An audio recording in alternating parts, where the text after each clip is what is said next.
اعوذ باللہ من الشیطان الرجیم بسم اللہ الرحمن الرحیم الحمد للہ الذی ہدانا لہذا وما كنا لنہتدی لولا ان ہدانا اللہ۔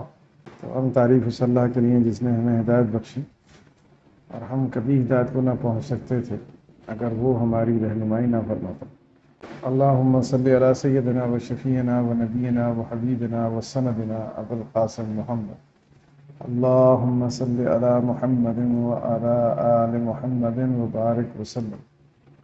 جیسا کہ آپ لوگوں کو پتہ ہے کہ آج کی گفتگو کا موضوع کیا ہے، اور اس کی تھوڑی سی میں بیک گراؤنڈ واضح کر دوں کہ کچھ ٹائم سے کافی اسٹوڈنٹس نے اس سوال کو پوچھا ہے مجھ سے کہ سر یہ جو دولت مند لوگ ہوتے ہیں اور یہ اپنے لگژریز پر، اپنی لائف سٹائل پر جو خرچ کرتے ہیں، اس کی توجیحات یہ دیتے ہیں کہ حدیث میں اللہ تبارک و تعالیٰ کے رسول صلی اللہ تعالیٰ علیہ وسلم نے یہ ارشاد فرمایا ہے کہ انسان کو اللہ تعالیٰ کی نعمتوں کا اظہار کرنا چاہیے، گویا کہ ان کا یہ خرچ کرنا اور مہنگے سے مہنگے کپڑے اور موبائل فون اور یہ مکانوں کی سجاوٹ وغیرہ وغیرہ، یہ سب اس حدیث کے کانٹیکسٹ میں کر رہے ہوں تو یہ بہت فنی محسوس ہوا مجھے۔ تو مجھے ایسا لگا کہ اس کی وضاحت کرنی چاہیے اور اس کے اوپر ایک سیشن ہونا چاہیے جس سے یہ ساری مسکنسیپشن ختم ہو جائیں اور صحیح نظریہ سمجھ میں آئے کہ اظہار نعمت کا مطلب کیا ہوتا ہے۔ یقیناً اللہ کے رسول صلی اللہ تعالیٰ علیہ وسلم نے ارشاد فرمایا، اور یہ ایگزیکٹ حدیث نہیں ہے، حدیث کا مفہوم ہے کہ اللہ کی نعمتوں کا اظہار کرو، لیکن اللہ کے رسول صلی اللہ تعالیٰ علیہ وسلم کے اس ارشاد گرامی کا مطلب بیان کرنے میں لوگ عجیب و غریب توجیہات کرتے ہوئے نظر آتے ہیں، جس سے ان لوگوں کی بے توجہی اور قرآن سے بے رغبتی کا پتہ چلتا ہے۔ تو آج کی اس گفتگو میں ہم لوگ غور کریں گے کہ قرآن ہمیں نعمتوں کے اظہار کے تعلق سے کیا رہنمائی فرماتا ہے۔ قرآن ہی اوتھینٹک بک ہے جس سے ہم اپنے سارے سوالات کے جوابات ڈھونڈنے کی کوشش کرتے ہیں، اور مجھے سب سے زیادہ تعجب اور دکھ جب ہوا جب ایک بہت زیادہ سو کالڈ دیندار انسان کی طرف سے یہ جواب آیا۔ ایک بچے نے مجھ سے یہ کہا کہ ایک خاتون ہے اور جو بہت زیادہ اجتماعات میں پیش رہتی ہیں، لیکن بہت زیادہ لیوش لائف جیتی ہیں وہ، اور بہت جب اجتماعات میں بھی آتی ہیں تو بہت زیادہ گولڈ زیب تن کرتی ہیں۔ تو ان سے کسی نے یہ سوال کیا کہ آپ دین کی تبلیغ کر رہی ہیں، اور دین کی تبلیغ کرنے کے باوجود آپ کی زندگی میں سادگی نظر نہیں آتی، جیسے کہ اسلام نے سادگی کو پسند کیا ہے۔ تو انہوں نے بھی یہ ایک بیہودہ جواب دیا اس بچے کو کہ یہ ہم اظہار کرتے ہیں نعمتوں کا، اور اللہ کے رسول کا ارشاد گرامی ہے کہ اللہ کی نعمتوں کا اظہار ہونا چاہیے۔ تو اس نے مجھ سے پوچھا کہ کیا سر یہ صحیح جواب ہے یا ان کا صحیح موقف ہے؟ تو میں نے اس سے کہا کہ نہیں، صحیح موقف تو نہیں ہے، لیکن اس کا جواب بہت تفصیل طلب ہے اور اس کو سلیقے سے دیا جانا چاہیے، تو اس لیے میں اس کے اوپر ایک ڈیڈیکیٹڈ سیشن رکھنا چاہتا ہوں۔ ہو سکتا ہے آپ لوگوں کے سامنے بھی اس طرح کے جوابات آئے ہوں۔ تو اگر قرآن مجید میں اس تعلق سے ہم غور کرتے ہیں کہ قرآن مجید کس چیز کو اظہار نعمت کہتا ہے، یا اللہ تبارک و تعالیٰ کس چیز کو اظہار نعمت کہتا ہے، تو اس ذیل میں آپ کی توجہ ایک آیت کی طرف کروانا چاہوں گا۔ یہ ہے سورہ قصص کی آیت نمبر 76، آیت نمبر 76، سورہ قصص آیت نمبر 76۔ اس آیت کا جو ترجمہ ہے وہ کچھ اس طرح ہے کہ بے شک قارون موسیٰ علیہ السلام کی قوم سے تھا، پھر اس نے لوگوں پر سرکشی کی، اور ہم نے اسے اس قدر خزانے عطا کیے تھے کہ اس کی کنجیاں اٹھانا ایک بڑی طاقتور جماعت کے لیے دشوار ہوتا تھا، جبکہ اس کی قوم نے اس سے کہا کہ تو غرور نہ کر، بے شک اللہ اترانے والوں کو پسند نہیں کرتا۔ ان آیات کے ایک ایک فقرے کو جب تک ہم بغور نہیں دیکھیں گے، اس کو پوری طرح سے ان ڈیپتھ نہیں سمجھیں گے، پوری طرح بات سمجھ میں نہیں آئے گی۔ حالانکہ یہ آیت بہت واضح ہے، بہت زیادہ کلیئر، لیکن اور مزید اگر وضاحت کرنا چاہیں تو اس پہ تھوڑا غور کرنا پڑے گا۔ پہلی چیز یہ کہ اللہ تبارک و تعالیٰ یہاں ارشاد فرما رہا ہے کہ قارون جو تھا وہ موسیٰ علیہ السلام کی قوم میں سے تھا۔ چلیے ایک تاریخی کانٹیکسٹ ہے یہ۔ پھر اگلی بات اللہ تبارک و تعالیٰ نے کیا فرمائی کہ اس نے لوگوں پر سرکشی کی۔ سرکشی کا مطلب ہوتا ہے ظلم کرنا، زیادتی کرنا وغیرہ۔ اور اس کے اگلے ہی فقرے میں اللہ تعالیٰ ارشاد فرماتا ہے کہ ہم نے اسے اس قدر خزانے عطا کیے تھے کہ اس کی کنجیاں اٹھانا ایک بڑی طاقتور جماعت کے لیے دشوار تھا۔ اب اللہ تبارک و تعالیٰ اگر کسی جماعت کو بڑی طاقتور جماعت کہہ رہا ہے تو اس سے ہم اندازہ لگا سکتے ہیں کہ کتنی بڑی جماعت ہوگی وہ۔ تو ابھی اسی بات پر ہم یہاں پر پاز کرتے ہیں اور اس کو سمجھنے کی کوشش کرتے ہیں، تو ایک بہت واضح بات ہمارے سمجھ میں آتی ہے کہ اللہ تبارک و تعالیٰ ارشاد فرما رہا ہے کہ وہ سرکش تھا، اس نے لوگوں پر سرکشی کی، زیادتی کی، ظلم کیا، اور ہم نے اسے بے شمار خزانے عطا کیے۔ ایک یہاں پر ایک سنت ہمیں اللہ تبارک و تعالیٰ کی واضح نظر آتی ہے، جس سے ہمارے بہت سارے مسکنسیپشنز دور ہوتے ہیں کہ دنیا جائے امتحان ہے، یہ ایگزامینیشن کی جگہ ہے۔ یہاں کبھی بھی اللہ تعالیٰ کسی عمل کا رزلٹ نہیں دیتا، یہاں جو کچھ ہے وہ سب امتحان ہے۔ پہلی چیز تو یہ ہم جو کہنا شروع کر دیتے ہیں کہ بڑا اللہ تعالیٰ نے کسی انسان کو دولت دی ہے تو پتہ نہیں کوئی نیکی کی ہوگی اس نے اپنی زندگی میں، جس کے نتیجے میں دولت اور یہ آسائش اسے مہیا ہے۔ تو یہ ایک بہت ہی بڑا فریب ہے ہمارے ذہنوں کا، یا یوں کہیں شیطان مردود کا، جو وہ وسواس کرتا ہے کانوں میں، کیونکہ اللہ تبارک و تعالیٰ نے اپنی اس سنت کو جا بجا ارشاد فرمایا ہے قرآن مجید میں۔ صرف ایک ہی جگہ نہیں ہے، ابھی یہ کانٹیکس میں ہے ہماری آیت، اس لیے ہم یہاں پڑھ رہے ہیں، ادروائز اس کو اللہ تعالیٰ نے بہت مختلف طریقے سے ایک ہی بات ارشاد فرمائی ہے، جس سے ہمیں یہ پتہ چلتا ہے کہ اللہ تبارک و تعالیٰ کی نافرمانی اگر کوئی قوم کرتی ہے یا کوئی شخص کرتا ہے تو پھر اللہ تبارک و تعالیٰ اس کو مزید دولت اور آسائش اور آسانیاں دیتا ہے۔ تو یہ کوئی کامیابی کا کرائٹیریا نہیں ہے، بلکہ ڈرنے کی بات ہے۔ اگر کسی انسان کی زندگی میں پریشانیاں نہیں ہیں، آزمائش نہیں ہے، بلکہ آسائش ہیں، دولت کی ریل پیل ہے، تو یقیناً اللہ تبارک و تعالیٰ اس سے ناراض ہے۔ یہ اصول قرآن مجید ہمیں دیتا ہے، کیونکہ آپ جیسے دیکھ سکتے ہیں کہ اللہ تعالیٰ ارشاد فرما رہا ہے کہ وہ سرکش تھا، اور اس کے اگلے جملے میں کیا ارشاد فرما رہا ہے؟ ہم نے اسے اتنے خزانے دیے تھے کہ اس کی کنجیاں اٹھانا ایک بڑی طاقتور جماعت کے لیے دشوار تھا۔ کیا سمجھ میں آتا ہے اس سے؟ ہمارا ایک عام فہم تو یہ کہتا ہے، ہم جو ایک مسکنسیپٹ لیے بیٹھے ہیں ایز اے سوسائٹی، بہت بڑے پیمانے پہ لوگ یہ سمجھتے ہیں کہ اگر نافرمانیاں ہوتی ہیں تو غربت آتی ہے، اور نیکی کرتا ہے انسان تو دولت آتی ہے۔ اس پیرامیٹر کو، اس کرائٹیریا کو قرآن مجید یکسر ریجیکٹ کرتا ہے۔ قرآن مجید سے جسٹ اس کا اپوزٹ ثابت ہے۔ نہیں کہ کچھ ایکسیپشنل کیس ایسے بھی ہیں، بہت کم، جہاں اللہ تبارک و تعالیٰ انسان کو دولت آزمائش کے طور پر بھی دیتا ہے، لیکن ایسے بہت ریئر کیسز ہوتے ہیں۔ عموماً اللہ کا اصول یہی ہے، اللہ تبارک و تعالیٰ کا یہی اصول ہے عموماً، کہ جس دور میں بھی جو قوم، جو شخص جتنا بڑا ظالم رہا، جتنا بڑا سرکش رہا، اس کو اللہ تبارک و تعالیٰ نے اتنی ہی زیادہ اس کو دولت عطا کی، ثروت عطا کی۔ بلکہ اللہ تعالیٰ ایک جگہ قرآن مجید میں ارشاد فرماتا ہے، یہ ہم اس لیے کرتے ہیں تاکہ وہ اور گناہ سمیٹ لے، یعنی یہ ناپسندیدگی کی علامت ہے۔ اور اللہ تعالیٰ جب کسی انسان کو ناپسند کرتا ہے تو گناہ کے راستوں کو کھول دیتا ہے، گناہ کے راستوں کو آسان کر دیتا ہے۔ اور یہ اللہ تعالیٰ نے ارشاد فرمایا کہ یہ میری ناپسندیدگی کا سخت ترین پہلو ہے، کہ میں کسی شخص سے اگر ناراض ہو جاؤں تو پھر میں اسے اتنا دیتا ہوں کہ وہ اپنی آخرت، اپنی موت، اپنی عاقبت کے تعلق سے سوچ ہی نہ سکے اور وہ گناہ کرتا چلا جائے۔ تو بہرحال یہ ایک کرائٹیریا ہے جو دھیان میں رکھنا چاہیے، کیونکہ یہ اکثر ہمارے سامنے یہ فقرہ بولا جاتا ہے ہمارے بڑے بوڑھوں کے ذریعے، اور میں نے اس کو ہزاروں بار سنا ہے بچپن سے لے کے آج تک. آپ نے بھی نہ جانے کتنی بار سنا ہوگا کہ پتہ نہیں کون سی نیکی کی ہے جو اللہ تعالیٰ نے اتنا نوازا ہے. It's a pure satanic perception, totally against Quranic perception.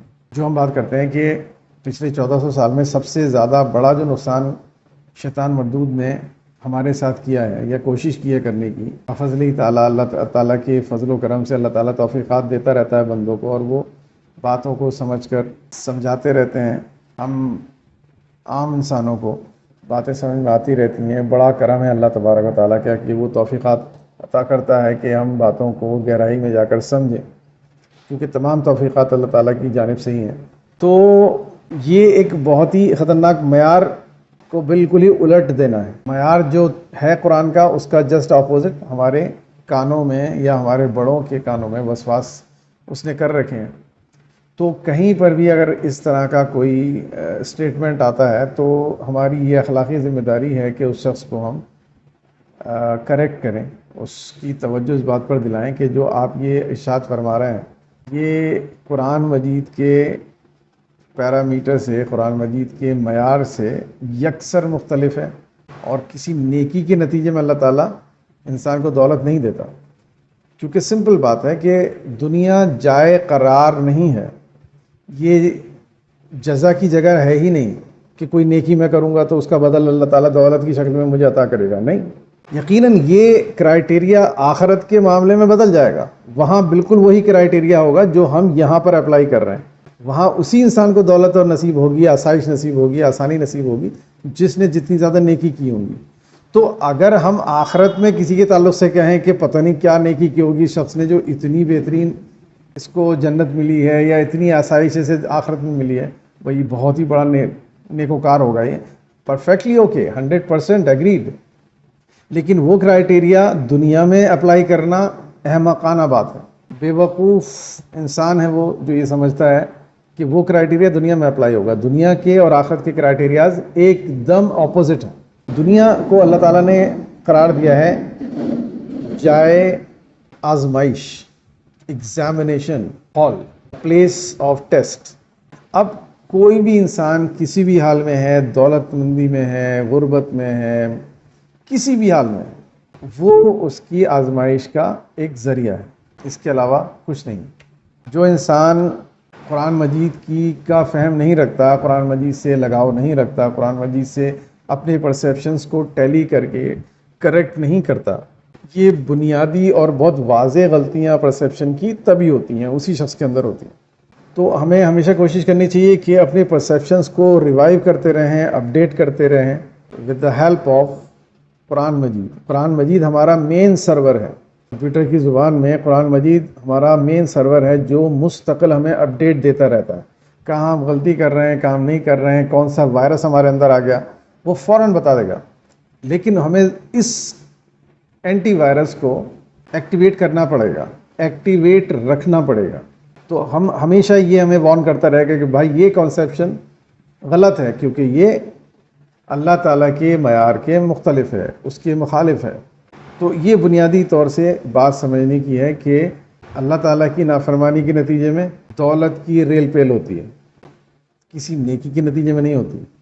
انسان کو کچھ عطا ہوتا ہے دنیا میں اگر ایز اے انعام، تو وہ بھی ایک آزمائش کا ہی ذریعہ ہوتی ہے. یعنی کوئی انسان نیک ہے اور اس کے باوجود اس کو اللہ تعالیٰ نے دولت دی ہے، تو یہ یقیناً آزمائش ہے، بس اس سے زیادہ کچھ نہیں.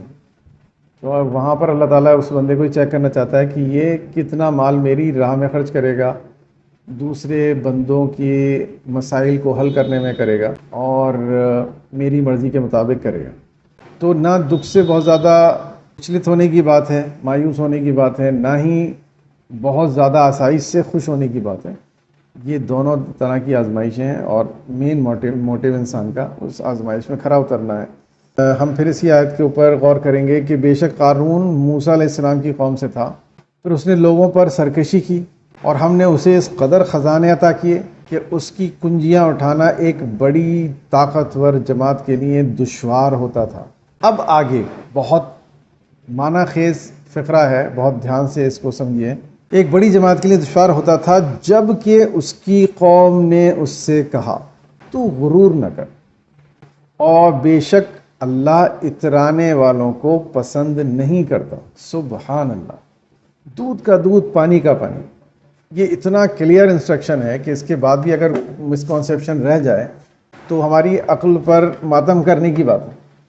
اللہ تعالیٰ نے اتنے صاف الفاظ میں اس کو واضح کیا ہے۔ اللہ تعالیٰ کیوں بتا رہا ہے ہمیں؟ تاکہ ہم، وہ عالم الغیب ہے، اسے پتہ ہے کہ قیامت تک ہم کتنے مسکنسیپشن لیے بیٹھے رہیں گے، کتنے زیادہ مسکنسیپشن وسواس کی جائیں گے شیطانوں و شیاطین کے ذریعے ہمارے کانوں میں، اور ہم فریب کھا جائیں گے ان سے۔ تب اللہ تبارک و تعالی اپنے رحم و کرم سے ہمیں محفوظ رکھے گا، اور اس لیے اس نے تمام تر پرسیپشنز قرآن مجید میں کلیئر دیے ہیں تاکہ ہم کہیں پر بھی کوئی دھوکہ نہ کھائیں۔ تو اب یہاں سمجھنے کی بات یہ ہے کہ اللہ تعالیٰ ہمیں یہ یہاں بتا رہا ہے کلیئر کٹ کہ اس کی قوم نے اس سے کہا کہ تو غرور نہ کر۔ کس سے کہا؟ قارون سے۔ اب تھوڑا سا ہم یہ غور کریں کہ قارون کی زندگی، قارون کا لائف سٹائل کیا تھا؟ جو اس کی دولت تھی اس سے بے شمار آسائش مہیا کر رکھی تھی اس نے اپنے لیے ایک جنت نما مکان، جس کی آج کی زبان میں تو ہم اس کو پیلیس بولیں گے، پیلیس بنا رکھا تھا۔ سونے کا تاج پہنتا تھا، بے شمار سونا اپنے جسم پر وہ زیب تن کرتا تھا، کوئی آسائش کی چیز ایسی نہیں تھی جو اس کے پاس نہ ہو۔ تو اس کو اللہ تعالیٰ نے کیا اظہار نعمت قرار دیا ہے؟ جیسے کہ ہمارے بہت سے احمق بہن بھائی اس کو تصور کرتے ہیں کہ یہ اظہار نعمت ہے، یا پھر اللہ تعالیٰ نے کچھ اور قرار دیا ہے۔ تو اللہ تعالیٰ تو یہاں ہمیں واضح بتا رہا ہے کہ یہ جو لائف سٹائل ہے کہ میں کسی انسان کو اگر دولت دوں تو وہ دولت سے میکسیمم آسائش اپنے اندر اپنے لیے مہیا کرے، اپنے گھر والوں کے لیے مہیا کرے، اپنے مکان کے اندر مہیا کرے، اور وہ بے حد قیمتی پوشاک زیب تن کرے، بہت زیادہ سونا پہنے۔ اس کو اللہ تبارک و تعالیٰ نے تو تکبر سے تعبیر کیا ہے۔ اللہ تعالیٰ نے ارشاد فرمایا ہے تو غرور نہ کر۔ اللہ تعالیٰ یہ اسٹیٹمنٹ اس کی قوم کا اس لیے بتا رہا ہے کہ تاکہ مجھے اور آپ کو ڈیفینیشن پتہ چل جائے کہ اظہار میں اور تکبر میں کیا فرق ہے۔ تو غرور نہ کر، اور آگے بے شک اللہ اترانے والوں کو پسند نہیں کرتا۔ دوسری بات، اس کو اللہ تعالیٰ نے اترانا قرار دیا ہے۔ تو جو ہمارے بھائی اور بہن یہ توجیحات دیتے ہیں کہ ہم سونا اس لیے پہنتے ہیں، ہم اس لیے بہت زیادہ مہنگی کار میں ٹریول کرتے ہیں، یا ہم نے اس لیے 3-4 کارز لے رکھی ہیں، یا ہم نے اس لیے مکان میں اتنا پیسہ لگایا ہے کیونکہ اللہ کے رسول کی حدیث ہے کہ اللہ کی نعمتوں کا اظہار کرو۔ معاف کیجئے، یہ ایک بہت بڑا فریب ہے جس میں آپ زندگی گزار رہے ہیں۔ یہ اظہار نعمت نہیں ہے قرآن مجید کے کرائٹیریا کے اکارڈنگ۔ قرآن مجید اسے تکبر قرار دے رہا ہے، اترانا قرار دے رہا ہے۔ تو اگر آپ ایسا کر رہے ہیں تو آپ اظہار نعمت نہیں کر رہے، آپ تکبر کر رہے ہیں، آپ اترا رہے ہیں، اور اللہ تبارک و تعالیٰ اترانے والوں کو پسند نہیں کرتا۔ یہ واضح ترین ایک انڈیکیشن ہے سورہ قصص کی آیت نمبر 76 میں۔ آپ خود ملاحظہ کر سکتے ہیں اپنے اپنے گھر میں، جو بھی آپ کے پاس تفاسیر ہیں اور ترجمے ہیں، ان میں خود دیکھ سکتے ہیں، خود پڑھ سکتے ہیں، غور کر سکتے ہیں۔ اب یہاں تو یہ اللہ تعالیٰ نے نکار دیا اس کو کہ یہ ہمارا ایک دم پرسیپشن کلیئر ہو گیا، یہ کوئی اظہار نعمت نہیں ہے بلکہ یہ ہے تکبر اور اترانا۔ اب آگے کیا اللہ تعالیٰ نے قرآن مجید کے اندر اظہار نعمت کو اور ڈیفائن کیا ہے کہیں پر؟ اس کو تو یہاں اترانا قرار دے دیا، تو یہ تو ریجیکٹ ہو گیا۔ تو میں چاہوں گا آپ کی توجہ مبذول کرانا کچھ اور آیات کی جانب۔ یہ آیات ہیں سورہ نساء کی آیت نمبر 36، 37، 38۔ سورہ نساء آیت نمبر 36، 37، 38۔ اعوذ باللہ من الشیطان الرجیم، بسم اللہ الرحمن الرحیم۔ وَاعْبُدُوا اللَّهَ وَلَا نُشْرِكُ بِهِ شَيْئًا وَبِالْوَالِدَيْنِ إِحْسَانًا وَبِذِي الْقُرْبَى وَالْيَتَامَى وَالْمَسَاكِينِ وَالْجَارِ ذِي الْقُرْبَى وَالْجَارِ ذِي الْجُنُبِ وَالصَّاحِبِ بِالْجُنبِ وَابْنِ السَّبِيلِ وَمَا مَلَكَتْ أَيْمَانُكُمْ إِنَّ اللَّهَ لَا يُحِبُّ مَنْ كَانَ مُخْتَالًا فَخُورًا الَّذِينَ يَبْخَلُونَ وَيَأْمُرُونَ النَّاسَ بِالْبُخْلِ وَيَكْتُمُونَ مَا آتَاهُمُ اللَّهُ مِنْ فَضْلِهِ وَأَعْتَدْنَا لِلْكَافِرِينَ عَذَابًا مُهِينًا وَالَّذِينَ يُنْفِقُونَ أَمْوَالَهُمْ رِيَاءَ النَّاسِ وَلَا يُؤْمِنُونَ بِاللَّهِ وَلَا بِالْيَوْمِ الْآخِرِ وَمَنْ يَكُنِ الشَّيْطَانُ لَهُ قَرِينًا فَسَاءَ قَرِينًا۔ آیت نمبر 36، 37، 38 سورہ نساء۔ ترجمہ: اور تم اللہ کی عبادت کرو اور اس کے ساتھ کسی کو شریک نہ ٹھہراؤ، اور ماں باپ کے ساتھ حسن سلوک کے ساتھ پیش آؤ، اور رشتہ داروں کے ساتھ، یتیموں کے ساتھ، محتاجوں کے ساتھ، نزدیکی ہمسایوں کے ساتھ، اور اجنبی پڑوسی کے ساتھ، اور ہم مجلس اور مسافر کے ساتھ، اور جن کے تم مالک ہو چکے ہو ان کے ساتھ۔ بے شک اللہ اس شخص کو پسند نہیں کرتا جو تکبر اور فخر کرنے والا ہو۔ جو لوگ بخل کرتے ہیں اور لوگوں کو بخل کرنے کو کہتے ہیں اور اس نعمت کو چھپاتے ہیں۔ ذرا غور کریے کیونکہ یہاں پر ویسے اس آیت کے کانٹیکسٹ میں بہت کچھ کہا جا سکتا ہے۔ ایک چارٹر ہے خرچ کرنے کا، اس میں واضح طور پر دے رکھا ہے کہ اگر ہمیں اللہ کی راہ میں خرچ کرنا ہے، اگر اللہ تعالیٰ نے ہمیں ہماری ضرورت سے زیادہ عطا کیا ہے تو اس کا طریقہ کیا ہوگا، ہم کس ترتیب میں اس کو خرچ کریں گے۔ پہلے والدین کے اوپر، پھر رشتہ داروں کے اوپر، پھر یتیموں کے اوپر، اس طرح سے پورا چارٹر دے رکھا ہے۔ لیکن یہ ہمارا آج موضوع نہیں ہے تو ہم اس پہ بہت زیادہ گفتگو نہیں کریں گے۔ پھر جب یہ موضوع ہم لیں گے تو انشاءاللہ اس کے اوپر گفتگو کریں گے۔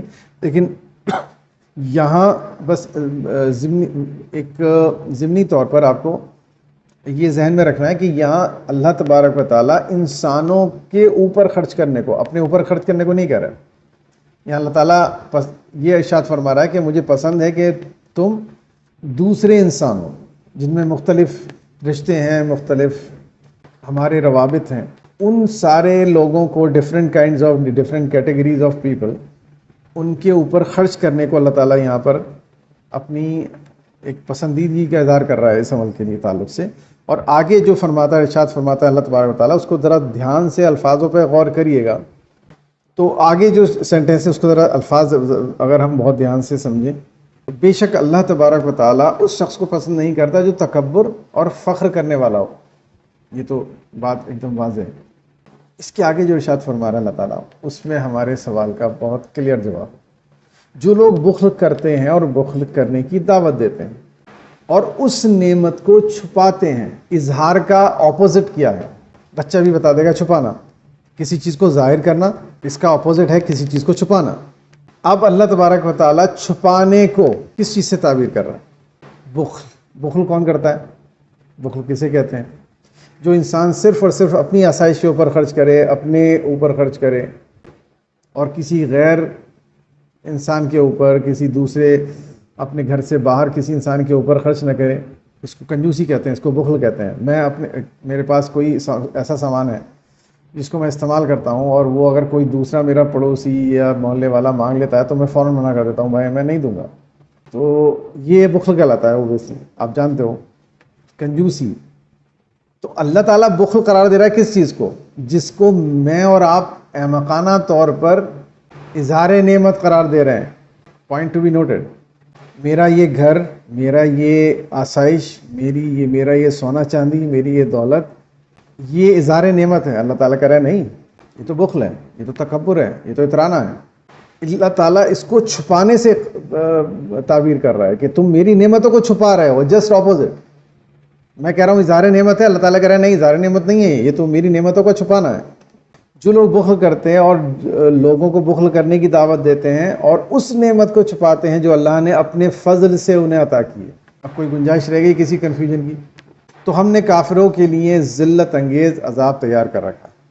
آگے اللہ تعالیٰ نیکسٹ آیت میں کیا ارشاد فرما رہا ہے؟ اور جو لوگ اپنے مال لوگوں کے دکھاوے کے لیے خرچ کرتے ہیں اور نہ اللہ پر ایمان رکھتے ہیں اور یوم آخرت پر، نہ یوم آخرت پر، اور شیطان جس کا بھی ساتھی ہو گیا تو وہ برا ساتھی ہے۔ اوپر اللہ تبارک و تعالیٰ نے واضح طور پر ارشاد فرما دیا کہ اگر تمہارے پاس زائد ہے ضرورت سے زائد تو میری مرضی یہ ہے کہ تم اپنے والدین کے اوپر خرچ کرو، اپنے رشتہ داروں کے، اپنے گھر والوں کے اوپر، اپنے بیوی بچوں کے اوپر خرچ کرو، اپنے ہمسایوں کے، ہمسایہ تو ان میں سارے آ جاتے ہیں جو بھی میرے ساتھ میرے گھر میں رہتے ہیں، اس میں میری بیوی، میرے بچے اور میرے دیوار سے جن کی دیوار ملی ہوئی ہے وہ بھی ہمسایہ ہی ہیں۔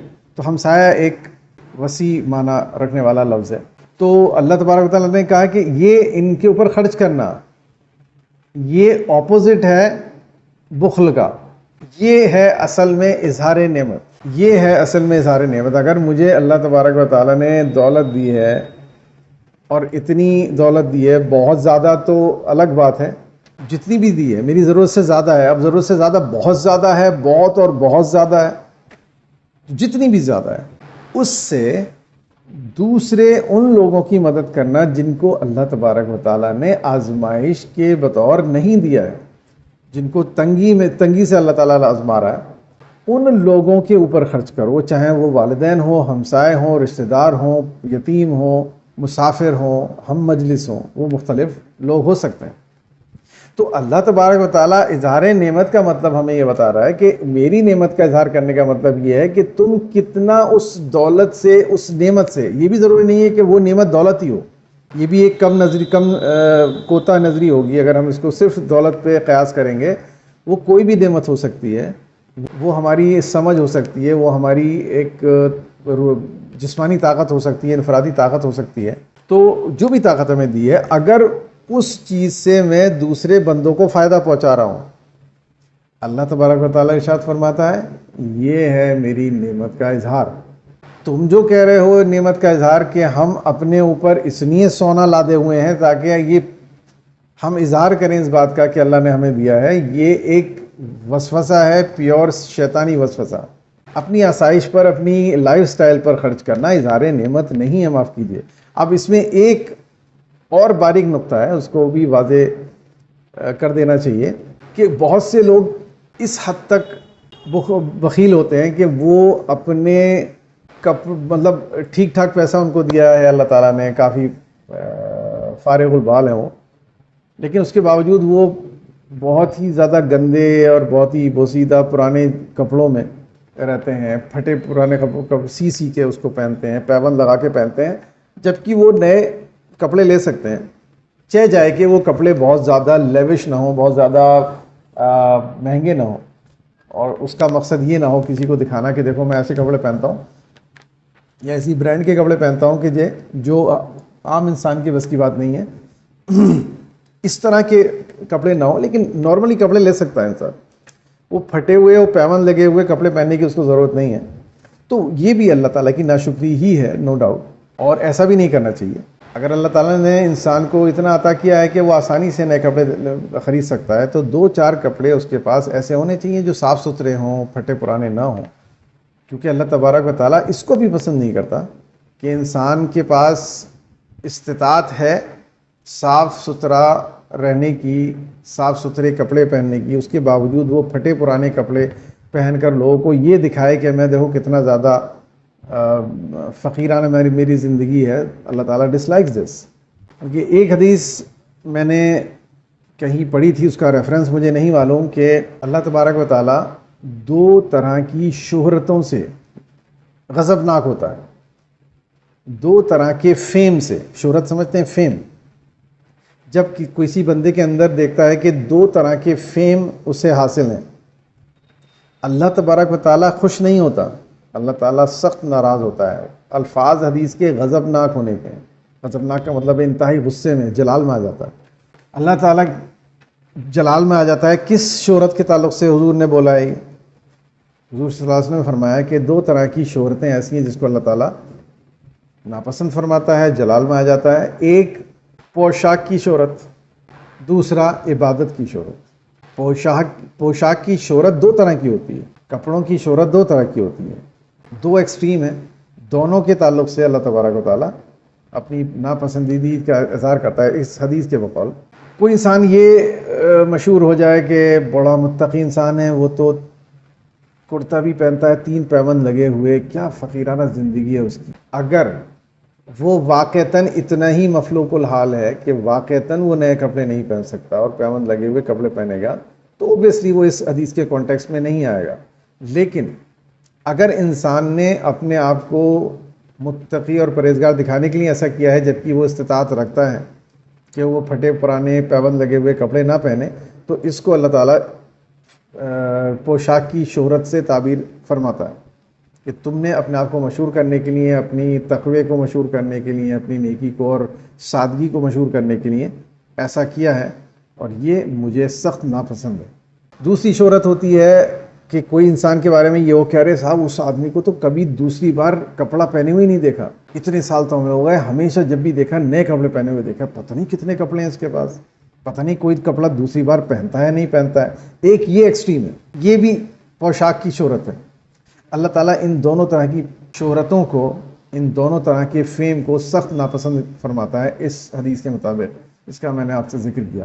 دوسری اللہ تعالیٰ نے یہاں پر ارشاد فرمایا کہ ایک تقوی کی شہرت، نیکی کی شہرت۔ بہرحال یہ کانٹیکسٹ نہیں ہے ہماری گفتگو کا، اور اس میں جو پوشاک کی شہرت کا ذکر ہے وہ یہاں میں نے بتانا میرا مقصد تھا کہ ایسا بھی نہیں ہے کہ اگر اللہ تعالیٰ اس کو ناپسند کرتا ہے کہ میں بہت زیادہ خرچ کروں، صرفہ کروں اپنے اوپر، اور فضول میں صرف اپنے اسٹیٹس کو دکھانے کے لیے، اپنے لائف سٹائل کو سے انسان کو امپریس کرنے کے لیے میں مہنگے سے مہنگے کپڑے پہنتا ہوں، تو یہ اللہ تعالیٰ کو غضبناک کرتی ہے چیز، یہ اظہار نعمت نہیں ہے اس حدیث کے کانٹیکسٹ میں بھی۔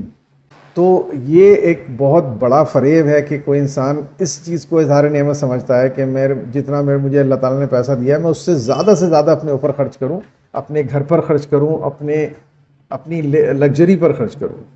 یہ قرآن مجید کے کرائٹیریا سے اظہار نعمت نہیں ہے۔ اظہار نعمت یہ ہے کہ میں اس نعمت سے جو اللہ تعالیٰ نے مجھے ضرورت سے زائد دی ہے، میں دوسرے بندوں کو کتنا فائدہ پہنچا سکتا ہوں یا پہنچاتا ہوں۔ یہ ہے اظہار نعمت کا مطلب۔ یعنی اس کی ایک عام مثال اگر ہم بات کریں، مثال سے اب باتیں آسانی سے سمجھ میں آ جاتی ہیں۔ فار ایگزامپل ایک مارکیٹ پلیس ہے، ایک مال ہے، یا اس طرح کی کوئی چیز ہے جہاں پر عمدہ ترین کھانے، معمولی کھانوں سے لے کر مہنگے اور انتہائی مہنگے کھانوں تک اویلیبل ہیں، اور وہاں لوگ آ رہے ہیں اور کھا رہے ہیں اپنے حیثیت کے اعتبار سے، اور وہ ایک طرح کا اسٹینڈرڈ ہے اس بات کا کہ ہم کتنے دولت مند ہیں۔ یہاں پر ایک شخص آتا ہے اور وہ شخص دیکھتا ہے کہ اچھا یہاں پر ٹیکس لگے ہوئے ہیں مختلف کھانوں کے، اور اس کے پاس بے شمار دولت ہے، اور وہ بہت آسانی سے جو سب سے کاسٹلی کھانا ہے جس کے تعلق سے ایک عام درجے کا انسان، ایک مڈل کلاس انسان تصور بھی نہیں کر سکتا، بلکہ تھوڑے بہت مالدار انسان کی بھی بس کی بات نہیں ہے، بہت زیادہ دولت مند انسان ہی اس کو کھا سکتا ہے، تو اب وہ شخص اس کھانے کا آرڈر کر کے پوری محفل، پورے مجمع کو امپریس کر سکتا ہے، حیرت میں ڈال سکتا ہے، واؤ دولت ہے اس کے پاس، اتنا مہنگا والا کھانا کھا رہا ہے۔ ایک آپشن۔ ایک دوسرا شخص آتا ہے وہاں پر، اس کے پاس بھی اتنی دولت ہے، اور وہ کیا کرتا ہے کہ وہ جو سب سے مہنگا والا کھانا ہے اس کو آرڈر نہیں کرتا، بلکہ وہ ایک جنرل اناؤنسمنٹ کرواتا ہے کہ جس بھائی بہن کے پاس بھی پیسے نہیں ہیں کہ وہ کھانا کھا سکیں، جو اس مال کے اطراف میں ہیں، جو اس مال کے اندر ہیں، اور اگر کوئی بھائی یا بہن کوئی تھوڑا ایسا کھانا کھانا چاہتا ہے جو اس نے پہلے کبھی نہیں کھایا لیکن وہ بہت کاسٹلی ہے، وہ اس کو افورڈ نہیں کر سکتا، تو وہ میرے پاس آ جائے اور میں اس کو وہ کھانا فراہم کر سکتا ہوں۔ حالانکہ یہ مثال بھی بہت زیادہ اچھی نہیں ہے، بانڈی تھوڑی مثال ہے، لیکن بات کو سمجھانا چاہ رہا ہوں بس اس لیے، کیونکہ یہاں بھی اگر ایز اٹ از میں اس بات کو ہم پرسیو کر لیں گے تو یہ بھی ایک طرح کا دکھاوا ہی ہو گیا کہ وہ انسان سب کے سامنے اناؤنس کر رہا ہے۔ لیکن میرا مقصد یہ ہے کہ یا تو وہ سب سے مہنگا کھانا خود کھائے، یا ایک میڈیم درجے کا کھانا سب کو کھلائے، 100 لوگوں کو کھلا دے، اطراف میں جو بھوکے اور محتاج لوگ ہیں ان کو کھلا دے۔ ان دونوں عمل میں جو پہلا عمل ہے، سب سے مہنگا جو انسان کھانا کھا رہا ہے، وہ قرآن مجید کے کرائٹیریا کے اعتبار سے اترا رہا ہے، تکبر کر رہا ہے، اور جو انسان اس دولت کے نتیجے میں جو اسے عطا ہوئی ہے، عام کھانا آرڈر کر رہا ہے، بہت زیادہ مہنگا کھانا آرڈر نہیں کر رہا ہے کہ کیا کروں گا یار اتنا مہنگا مہنگا کھانا کھا کے، روزمرہ کے حساب سے میں جو کھاتا ہوں وہی کھاؤں گا، لیکن ہاں اب وہی کھانا جو میں روزمرہ کے دنوں میں کھاتا ہوں، عام کھانا کھاتا ہوں، وہ میں 1000 اور لوگوں کو بھی کھلا دوں گا، مجھے اچھا لگے گا۔ کسی کے پاس کھانا نہیں ہے، میں 1000 لوگوں کو، غریبوں کو، محتاجوں کو اس سے یہ کھانا کھلوا دوں اپنی دولت سے۔ یہ اظہار نعمت ہے قرآن مجید کے کرائٹیریا سے، دس از کالڈ اظہار نعمت۔ تو اس بات کو بالکل کلیئر رکھیے اپنے ذہن میں کہ اظہار نعمت اور تکبر میں بہت فرق ہے، اور ہم تکبر کے عمل کو اظہار نعمت سمجھ کے اپنا بیڑا غرق نہ کر لیں، یا ہمارا کوئی عزیز، ہمارا کوئی بھائی، ہمارا کوئی بہن، ہمارے کوئی چچا، کوئی بھی ہمارا متعلق اس فریب میں شیطان کے نہ پھنسے، اور وہ اس عمل کو جس کو اللہ تعالیٰ نے ترانہ قرار دیا ہے، تکبر قرار دیا ہے، یہ سمجھ کر کے میں اظہار نعمت کر رہا ہوں اللہ تعالیٰ کی نعمتوں کا، وہ اپنا بیڑا غرق نہ کر لے، اپنے آپ کو نقصان نہ پہنچائے۔ اس کی کوشش کرنی چاہیے، کنونس کرنا چاہیے لوگوں کو، کنوے کرنا چاہیے اس میسج کو، اگر ہمیں نظر آتا ہے کہ اس طرح کا کوئی بھی مسکنسیپشن ہماری سوسائٹی میں پنپ رہا ہے۔ تو بہرحال یہ ایک مختصر سا ایک ٹاپک تھا جس کے تعلق سے آئی تھاٹ کہ یہ بہت زیادہ ضروری ہے، کیونکہ عموماً وہ ساری باتیں بہت زیادہ امپورٹنٹ ہوتی ہیں جن کو عام طور سے ہم امپورٹنٹ نہیں سمجھتے ہیں لوگ، اسی فریب کی وجہ سے کہ جو ہم دن رات فیس کرتے ہیں، اور ایک عام ہمارے روٹین میں چیزیں ہوتی ہیں، اور وہ کیونکہ ہمارے روزمرہ کی زندگی میں بار بار ہو رہی ہوتی ہیں، اس لیے اس کی امپورٹنس کا اندازہ ہمیں نہیں ہوتا وہ کتنے زیادہ امپورٹنٹ ہے۔ تو we must not be deviated from صراط مستقیم۔ ہم دن رات اللہ تعالیٰ سے یہی دعا کرتے ہیں، اہدنا الصراط المستقیم صراط الذین انعمت علیہم غیر المغضوب علیہم ولا الضالین۔ اللہ تعالیٰ ہمیں کہیں ڈیویٹ نہ کر دے شیطان رائٹ ٹریک سے، صراط مستقیم سے۔ تو اس کے لیے ضروری ہے کہ ہم مستقل اللہ تعالیٰ سے دعا کریں، اس کی توفیقات طلب کریں، اور محنت کریں، غور کریں، وقت نکالیں، قرآن مجید کو بغور سمجھنے کی کوشش کریں، اور اللہ تعالیٰ سے دعا کریں کہ اللہ تبارک و تعالیٰ قرآن ناطق کو گویا فرما دے، اور قرآن کے وہ اسرار و رموز ہمارے سامنے ظاہر فرما دے جو عام طور سے ظاہر نہیں ہوتے، جن کے لیے محنت درکار ہوتی ہے، جن کے لیے توجہ درکار ہوتی ہے۔ اور جو بھی بات ہمیں اللہ تبارک و تعالیٰ کے فضل و کرم سے پتہ چلتی ہے، سمجھ آتی ہے، کوشش کریں کہ اپنے متعلقین کو اس سے فیضیاب کریں، اس نالج کو امپارٹ کریں، کیونکہ یہ میوچول کوآپریشن ہی انسان کو انسان بناتا ہے۔ اگر میں صرف اور صرف اپنی فکر کروں اور دنیا کی فکر نہ کروں تو میں پھر انسان نہیں ہوں، میں ایک فریب خوردہ ایک جانور ہوں انسان کی شکل میں۔ ہم سب جانتے ہیں کہ اللہ تعالیٰ اس کو سخت ناپسند فرماتا ہے۔ گفتگو بہت لمبی ہو جائے گی اگر میں اور بھی آپ کو مثالیں دوں، حالانکہ بے شمار مثالیں، بہت ساری مثالیں ذہن میں اس ٹائم آ رہی ہیں، ان کا ریفرنس دیا جا سکتا ہے اس تعلق سے۔ ایک تو بہت ہی مشہور روایت ہے جو سب ہی آلموسٹ آپ لوگوں نے سنی ہوگی، اتنی ریپیٹ ہوتی ہے، کہ ایک بستی پر اللہ تعالیٰ نے عذاب کا حکم دیا تو فرشتوں نے کہا کہ یار اللہ، یا رب العزت، اس بستی میں تیرا ایک برگزیدہ بندہ رہتا ہے، نیک بندہ رہتا ہے، تو کیا پھر بھی اس بستی کو ہم پلٹ دیں؟ تو اللہ تعالیٰ نے ارشاد فرمایا کہ ہاں وہ بندہ عبادت تو کرتا ہے لیکن وہ صرف اپنی جنت کی فکر کرتا ہے، اسے پوری سوسائٹی کے جہنم میں جانے سے کوئی ٹینشن نہیں ہے، کوئی پریشانی نہیں ہے۔ وہ کبھی یہ فکر نہیں کرتا کہ میرے اطراف میں لوگ گناہ کر رہے ہیں اور میں ان کو گناہ سے روکوں، انہیں سمجھاؤں، بلکہ وہ صرف اپنی عبادت میں مشغول رہتا ہے، کیونکہ اسے صرف اپنی جنت سے مطلب ہے، دوسرے کی جنت یا دوزخ سے کوئی سروکار نہیں ہے۔ اس لیے ہاں اس بستی کو پلٹ دو، باوجود اس کے کہ اس میں میرا ایک ایسا بندہ بھی رہتا ہے جو میری بہت زیادہ عبادت کرتا ہے، تو اللہ تعالیٰ اس کو پسند نہیں فرماتا، جب عبادت کی حد تک بھی پسند نہیں فرماتا کہ کوئی انسان صرف اتنا سیلفش ہو جائے کہ وہ صرف اپنی جنت اپنی دوزخ کے بارے میں سوچتا رہے، باقی لوگ جائیں بھاڑ میں۔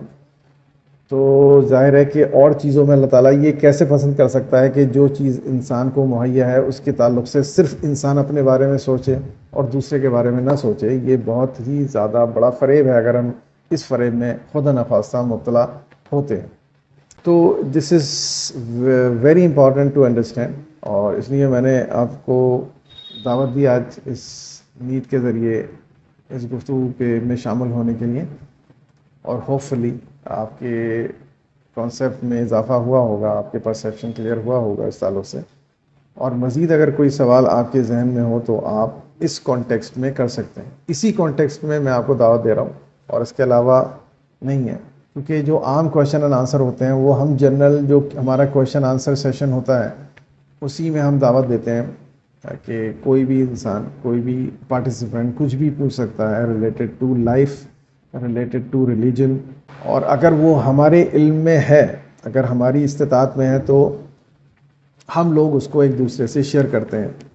اور اگر مجھے نہیں پتہ ہے کچھ، اور میں کسی سوال کے تعلق سے خود کلیئر نہیں ہے میرا پرسیپشن، میں نہیں جانتا، یا میں وثوق کے ساتھ کچھ نہیں کہہ سکتا، تو میں معذرت خواہ ہو جاتا ہوں، میں معذرت کر لیتا ہوں کہ یہ سوال میں نہیں لے سکتا ہوں، یا اس کا جواب میں نہیں دے سکتا ہوں آپ کو۔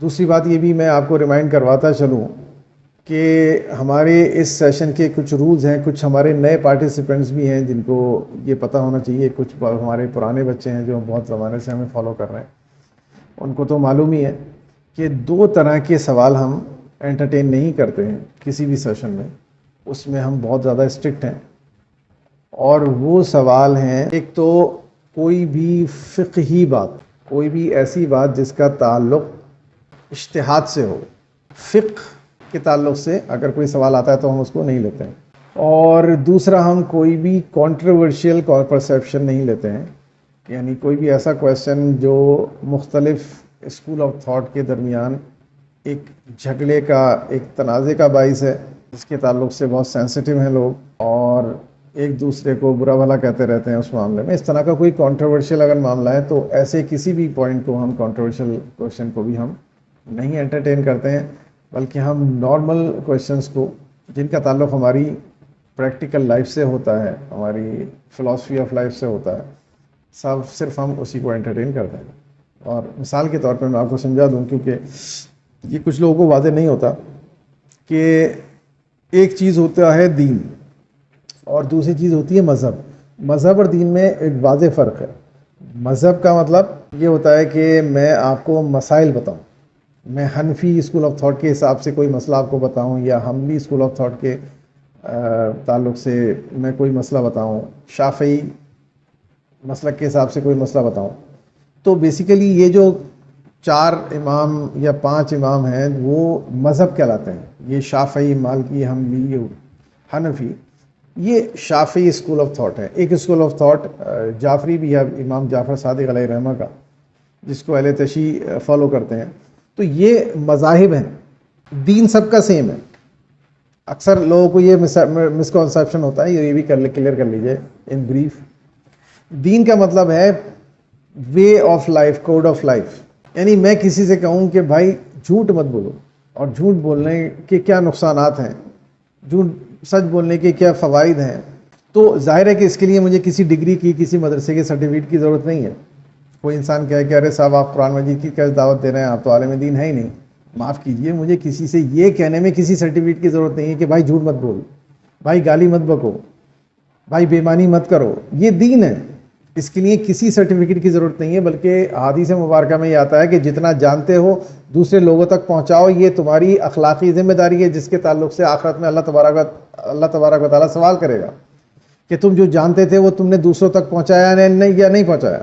تو اس میں بہت سے لوگ ہیں جنہیں اچھا نہیں لگتا کہ ان کی جو ٹھیکیداری ہے دین کے اوپر وہ تھوڑی مجروح ہو، اور عام لوگ، میرے اور آپ کے جیسے عام لوگ، ماڈرن ایجوکیٹڈ لوگ دین کے تعلق سے بات کریں، انہیں ہضم نہیں ہوتا، انہیں لگتا ہے کہ ہماری دکانداری جو ہے وہ ہلکی پڑ جائے گی، تو وہ اس طرح کے فریب انسانوں کو دیتے رہتے ہیں، اس طرح کے بے معنی اعتراضات کرتے رہتے ہیں۔ تو آپ ان کو یہ جواب دیں کہ بھائی دین کے تعلق سے سوری، آپ بتاؤ مت بتاؤ، مجھے پتا ہے تو مجھے بتانا ہے، اور یہ میرے اللہ کا، میرے رب کا حکم ہے، میرے رسول کا حکم ہے۔ ہاں، مذہب کا جہاں تک سوال ہے اس کی ٹھیکیداری آپ کے پاس ہے، اس کو آپ سمجھ لیجیے، اس کے اندر ہمارا کوئی عمل دخل نہیں ہوگا، ہمارا وعدہ ہے۔ کوئی ہمارے پاس آئے گا ہم سے پوچھے گا بھائی مسئلہ پوچھنا ہے مولوی صاحب سے پوچھیے جو فارغ التحسین ہیں، فلاں مدرسے سے فارغ ہیں، مفتی ہیں، ان سے پوچھیے جا کر مسئلہ. یہ ان کا ڈپارٹمنٹ ہے، ہمارا ڈپارٹمنٹ نہیں ہے. یہ وراثت کے قوانین کیا مسائل ہیں، کیسے ورثہ بٹے گا وارثین کے درمیان، مولانا صاحب سے پوچھو. غسل کے کیا مسائل ہیں، مولانا صاحب سے پوچھیے. مسائل مذہب ہے. ہم خود کہتے ہیں کہ مذہب کو چھونے کا اختیار ہمیں نہیں ہے. ہم اتنا مانتے ہیں کہ ہماری اتھارٹی نہیں ہے. اس کے لیے ایک پرٹیکولر سند کی ضرورت ہوتی ہے، اور وہ سند آپ کے پاس ہے، آپ دیجئے، نو ڈاؤٹ. لیکن دین الگ چیز ہوتی ہے، مذہب الگ چیز ہوتا ہے. جھوٹ کے تعلق سے، سچ کے تعلق سے، بے ایمانداری کے تعلق سے، زنا کے تعلق سے، شراب خوری کے تعلق سے، طنز کے تعلق سے، بغض کے تعلق سے، بخل کے تعلق سے میں کسی کو اگر کوئی دعوت دیتا ہوں تو معاف کیجئے، مجھے کسی مدرسے کی ضرورت نہیں ہے. آپ اپنے آپ کو کریکٹ کریے. شاید مدارس میں پڑھنے کے باوجود اگر آپ یہ اعتراض کر رہے ہیں تو آپ کو دین اور مذہب کا فرق نہیں معلوم، اور اگر آپ کو دین اور مذہب کا فرق نہیں معلوم تو مجھے نہیں لگتا کہ آپ کو عالم دین کہنے کا کوئی حق ہے. یہ چیزیں ہم بنیادی چیزیں ہیں جن سے ہمارا سامنا ڈے ٹو ڈے لائف میں پڑتا رہتا ہے. اس لیے یہ چیزیں کلیئر ہونا ہمارے ذہن میں بہت ضروری ہے، سو دیٹ پرومپٹلی ہم کسی بھی ایسے غلط کانسیپٹ کو کاؤنٹر کر سکیں. اگر ہمارے سامنے آتا ہے کہ بھائی یہ ڈنڈی مت ماریے، ہمیں الحمدللہ اتنا شعور ہے کہ دین کیا ہے اور مذہب کیا ہے اور کیا ہماری لمیٹیشنس ہیں اور کیا آپ کی لمیٹیشنس ہیں، تو ہم ان لمیٹیشنس کو کراس نہیں کرتے ہیں. دین پر کسی کا کوئی اجارہ داری نہیں ہے، کوئی ٹھیکیداری کسی کی نہیں ہے. اللہ تعالیٰ نے سب کو ذمہ دار قرار دیا ہے، ہر انسان کو قرار دیا ہے. میں اور آپ آخرت میں یہ کہہ کے نہیں چھوٹیں گے کہ مجھے مولانا صاحب نے غلط بتایا تھا. بہت پٹائی ہوگی اگر ہم نے یہ بولا تو. اللہ تبارک و تعالیٰ نے کہیں نہیں کہا ہے کہ یہ ڈپارٹمنٹ چند افراد کا ٹھیکہ ہے، چند افراد کے انڈر میں ہے، صرف وہی اس کے اسپیشلسٹ ہیں اور انہی سے تم پوچھو گے، تم خود غور نہیں کرو گے. تو جس کو اللہ تعالیٰ نے خود ایک آسان کتاب قرار دیا ہے، میرے مولانا صاحب اس کو کہہ رہے ہیں کہ یہ بہت مشکل کتاب ہے، یہ ہم مولانا عالموں کے سمجھنے کی چیز ہے، تم مت پڑھو، گمراہ ہو جاؤ گے، ڈوب جاؤ گے. اس طرح کی بیہودہ باتیں کہی جاتی ہیں. تو اس کا ذمہ دار قرآن مجید نہیں ہے. بہرحال ہماری کم علمی ہو سکتی ہے، ہم ان چیزوں کو نہیں جانتے ہیں تو ہم خاموش ہو جائیں گے، چپ ہو جائیں گے. لیکن اگر ہم ان ساری چیزوں کو بنیادی طور پر جانتے ہیں تو ہم ادب کے ساتھ ان سے عرض کریں گے کہ حضرت یہ آسان قرآن ہے، یسرنا القرآن ہے اللہ تعالیٰ کی زبان میں، آپ کیسے اس کو مشکل قرار دے رہے ہیں. بہرحال ہوپ فلی جو آج کا ٹاپک تھا وہ ہم نے کور کر لیا پوری طرح سے. اگر اس میں کوئی گنجائش ہو کسی بات کو پوچھنے کی تو آپ اس کو پوچھ سکتے ہیں. ویسے ٹائم مکمل ہو چکا ہے.